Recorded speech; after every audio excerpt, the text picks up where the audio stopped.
everybody, it's Richard Milligan here with 4C Recruiting. We're about to go live on another podcast. Thanks for checking out my YouTube channel or my Vimeo channel, wherever you're seeing this.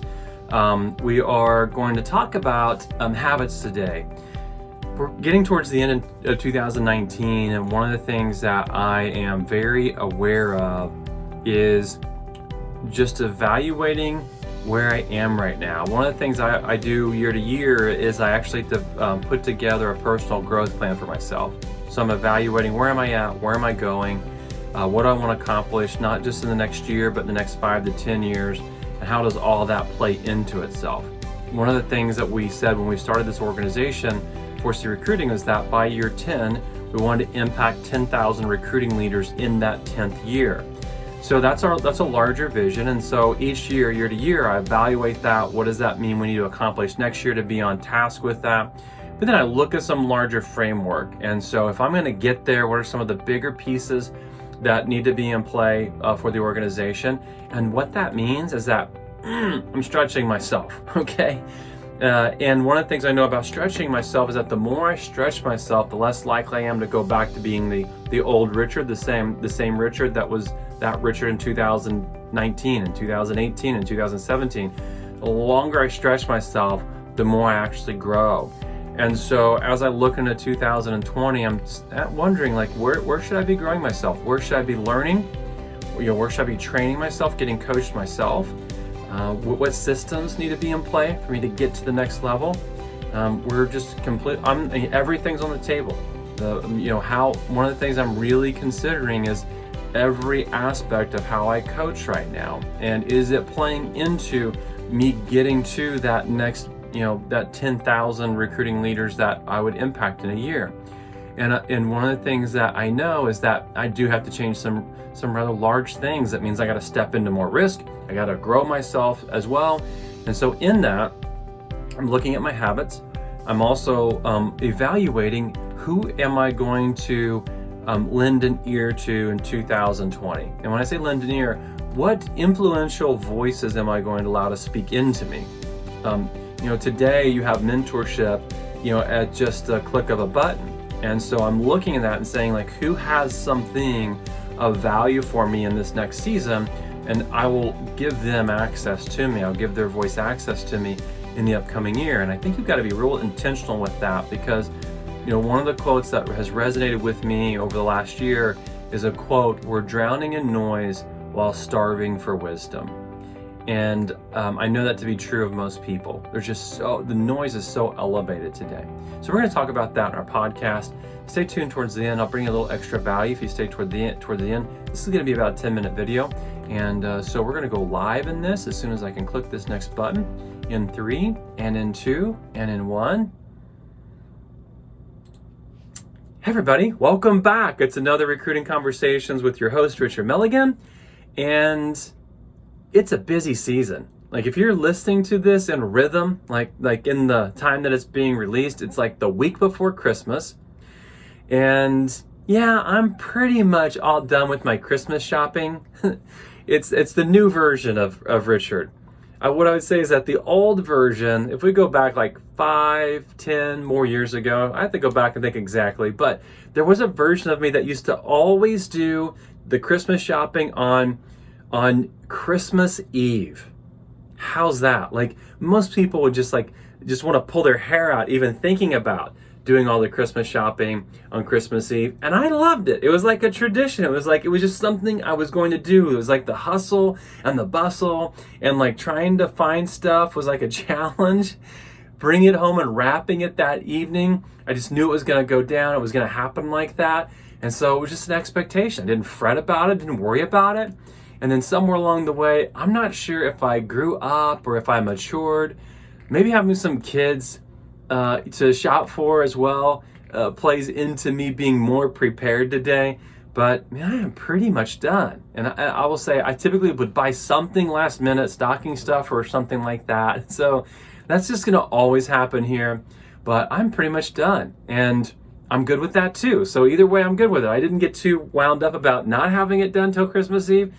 But I am done with it this year, and so I guess there's a minor check mark in that box. And we all know this is a really busy season, right? So better to go into it prepared. It's about 10 days out right now that I'm recording this. I'm not here to talk to you about my Christmas shopping though. I hope you have yours done. How's that? And to those of you that are listening to this, I want to wish you a Merry Christmas. Thank you so much for being a part of this audience that you allow me the opportunity to speak into you at some level to coach you. I guess that's really what this is here, right? Is that I'm having the opportunity to share with you the conversations that I have on a daily basis, and I'm hopeful that you found value in this year. And we've got some ideas going into 2020 where we hopefully will bring even more value to you. One of the things I want to talk about today is this. As we get closer to the end of the year, I am evaluating 2020 in a lot of different areas. When I'm evaluating my current habits, I do believe that your habits predict your future.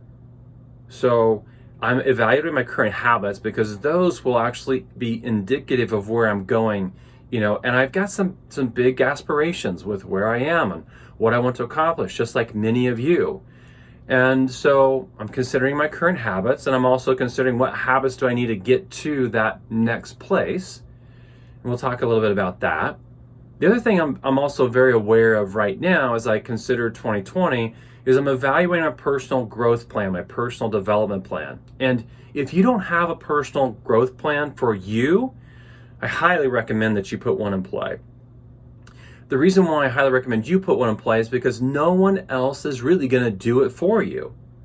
And maybe that's not an all true statement, because maybe you're in a role where you've got a great leader and that leader does put some sort of leadership growth plan in place for you. But what I would say is, over the course of the years of having spent from the age of 19 to the age of 44 inside corporate America, I know that it was rare for me to actually have a personal growth plan that was actually put together or help putting together through the leadership that I had. And so all the growth that took place was ultimately on me. And who better to really have put that in place? Because I know where I'm at. I know where I'm struggling. I know where I want to go better than anybody. And so I'll share a little bit with you around that, because as part of that personal growth plan, you really have to be careful who you're allowing to have a voice into your life. Today, there's a statement that really resonates with me, and it is that we're drowning in noise while starving for wisdom. And one of the reasons why we're drowning in noise is because we allow that noise into our life, right? It doesn't matter where it comes through. YouTube, Facebook, Instagram. I mean, those three alone. I've got the recommendations on YouTube that show up every single time I'm there. I've got the advertisements that come into my news feeds on Instagram and Facebook every time I'm there. Just even I think one of the things that I'm aware of is that anytime I'm speaking or have an opportunity to engage with people for any amount of time, one of the normal questions that comes up after the speaking event or after engaging with people is, what are some books that you're reading, or what are some books that you recommend? And I would dare say people are asking that because as soon as I recommend them, they're going to move towards them.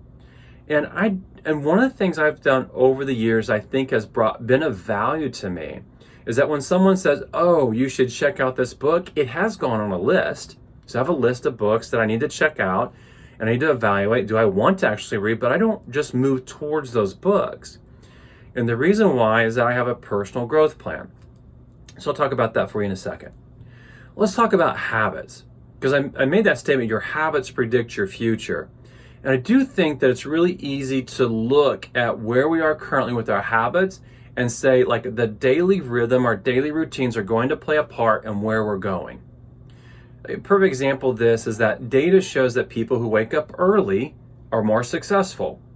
So if people wake up early and more successful, why wouldn't I want to wake up early? Well, ultimately, my brain's kind of lazy, and if I let it do what it wanted to, it'd probably sleep till 9 a.m. every single day.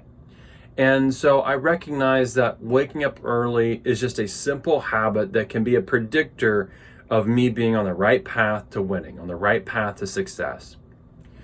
I think a nice framework for this that I've seen recently is that there are two types of habits or two types of work that people do that really define whether you're going to win or whether you're not going to win. And the framework that I saw was this: shallow work and deep work.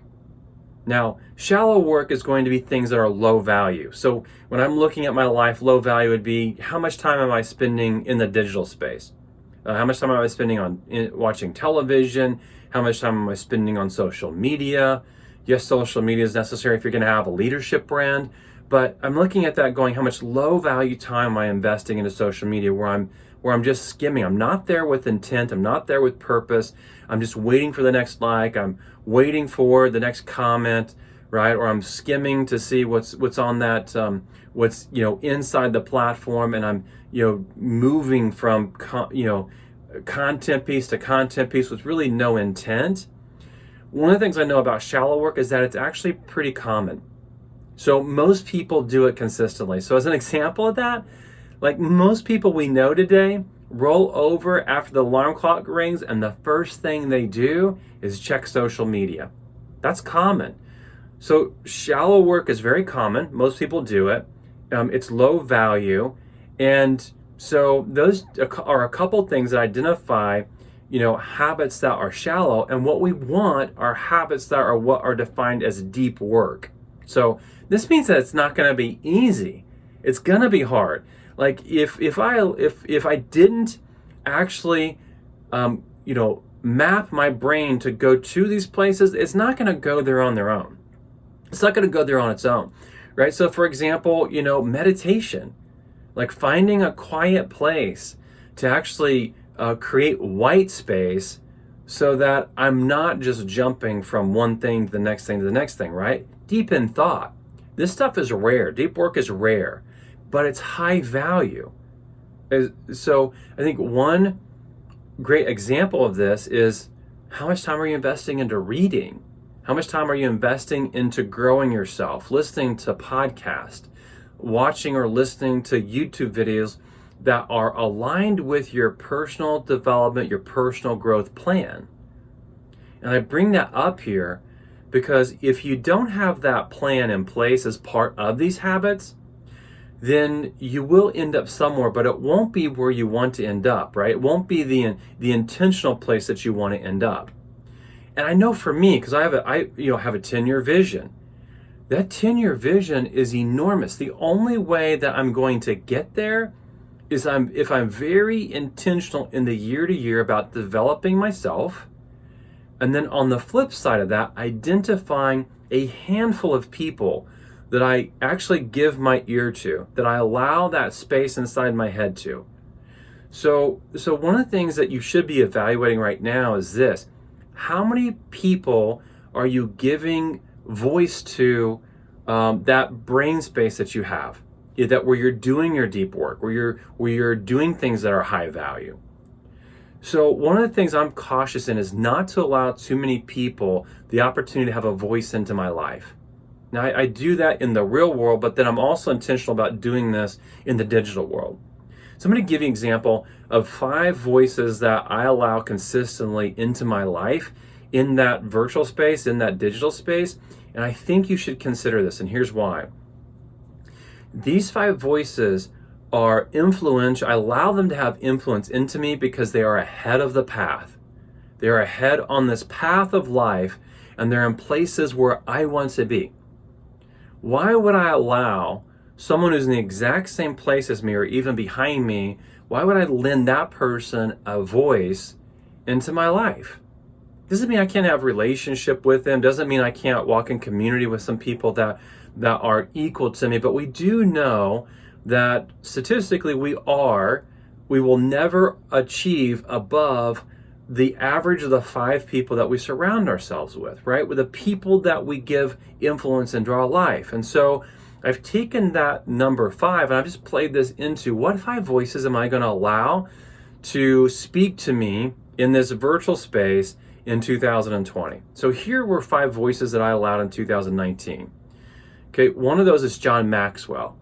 And John Maxwell has been someone that's been a voice for me for a long time. It's just, there is there's just a level of maturity that John Maxwell brings that no one else can bring. Like, here is a man who has, I don't know what he's written, like 80 plus books.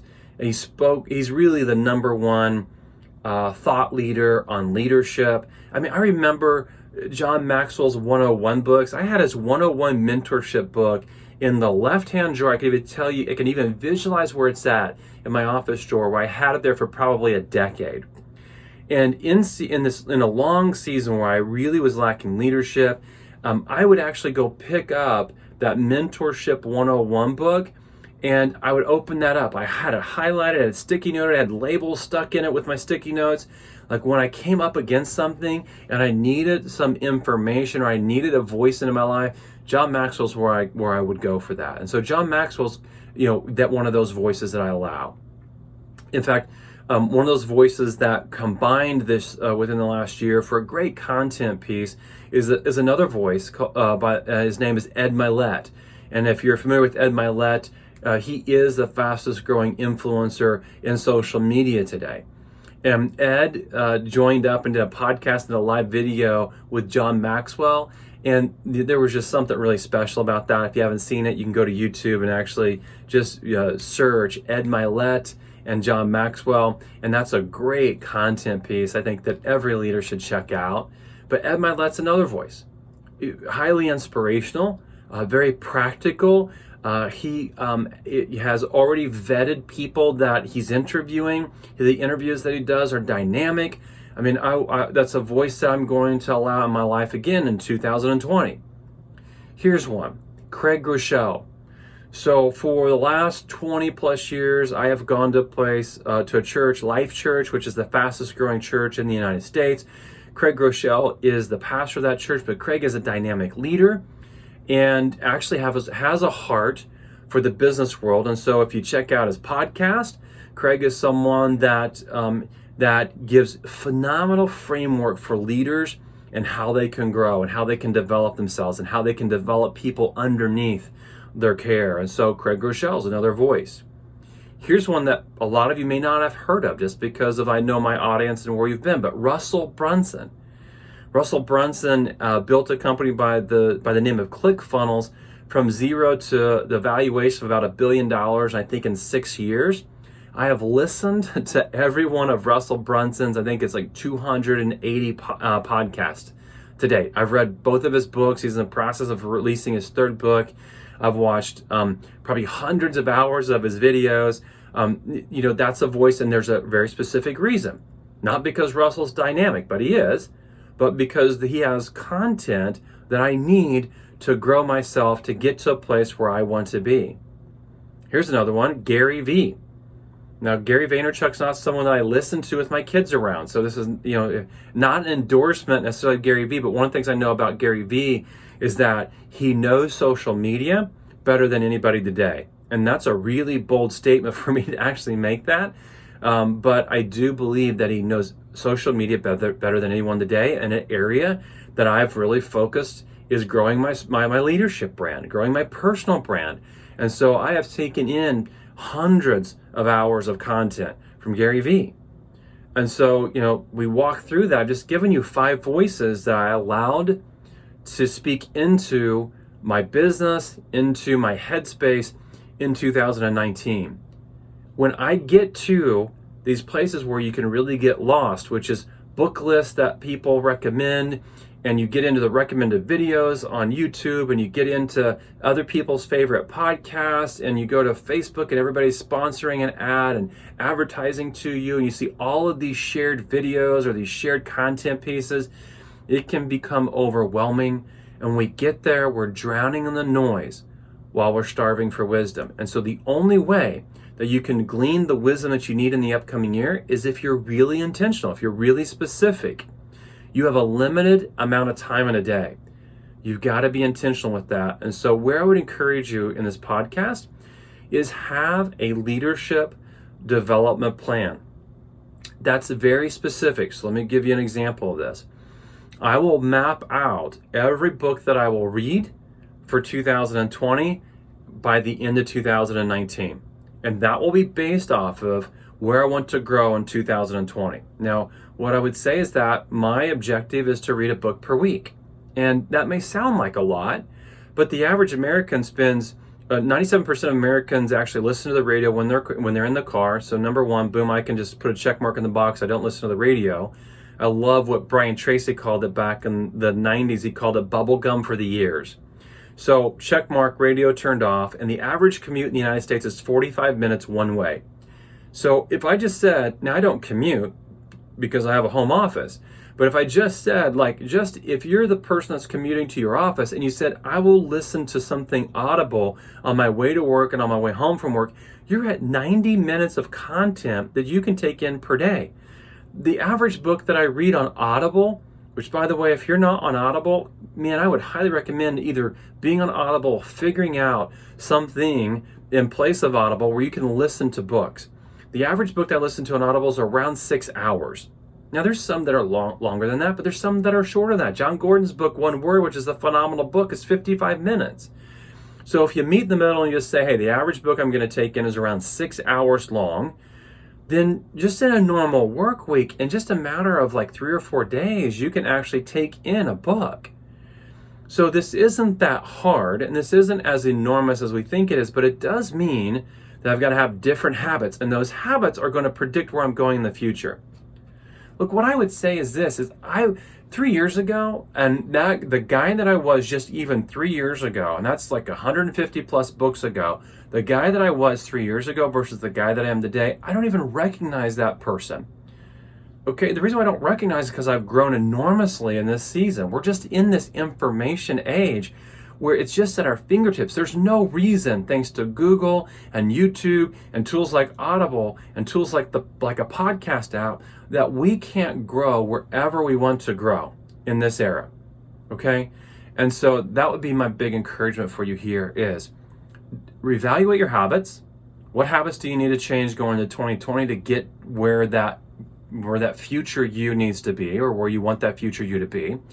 And the other one is identify the voices that you will take in 2020, and you get to move from this place now of being hyper responsive, which is where most people are today. I mean, the average American spends 144 minutes on social media, where we're hyper, responsive, and we move to a place where we're hyper focused. The person who's hyper focused has more clarity. The person who is hyper focused is doing high value things that are actually growing them to a place that they probably didn't believe they could actually get. And what I would say is this: the person who's hyper focused is actually rare. This is not something that's very common. It's not even the one percenters. Okay, I use that term one percenters because I think that the one percenters do things that are different. But I would dare say that the majority of even the one percenters today are all over the place when it comes to the number of voices that they allow to speak into their life.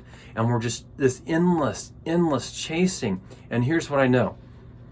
The person who is hyper-focused, okay, that's not doing this shallow work, that's doing the deep work, this is a person who has no problem finding fulfillment. This is a person who has no problem finding joy in what they're doing. And the people that are chasing this noise are the ones that feel empty, that feel exhausted. And so for me, one of the things that I am actually looking at, one of the things that I'll move towards again in 2020 is doing deep work, is actually having defined habits that I will follow, and then having a limited number of voices that I allow to speak in my life. So I won't talk to you again until after Christmas. Gang, Merry Christmas to you. It is such an amazing season. If you've got a family, then, I'm hopeful that you get to spend all kinds of amazing time with them and enjoy that. If you don't have a family, find someone that you can walk in community with in this season. We've had some weird seasons of our own life, Leah and I have, before we had kids. And I go back to some of the memories that we created in some of those seasons. They were some of the coolest memories ever. Find someone to inspire, find someone to encourage, find someone to lift up in this season. I saw a data piece today, which was the amount of negative information, the growth of negative information in social media in this season. And so we need encouraging people around us, and what better time for that to be visible than the season of Christmas, which is a season that should be filled with joy. And so until the next podcast, have a great week, everybody. Merry Christmas to you. And we will talk to you between the week of Christmas and New Year's. So look forward to sharing another podcast with you then. Thanks for listening, everyone. I'm back. Merry Christmas to you and to yours. I'm hopeful that you get some time away, right? Christmas falls on a Wednesday this year, so it's kind of an odd time, kind of the middle of the week. And maybe that means you get more time away. Maybe it means you get less time away. It means something different for everybody I know, depending on where they are. But hopefully that you will find joy in the season. And I'll look forward to coming back here again next time. One of the things I will share as part of this, I'll include a link to a document below, and it's my own leadership development plan. I'll share that with you. I'll share the template of that with you with some examples on there of what it could look like. And if you're saying, hey, I'm coming across this video and I would love to actually go the step further and actually create my own leadership development plan for 2020, then there will be a link below with that document there. And so check it out, and hopefully there's some value in that for you. Until I talk to you again another time on another video or on Recruiting Conversations, our podcast, have a great week, everybody.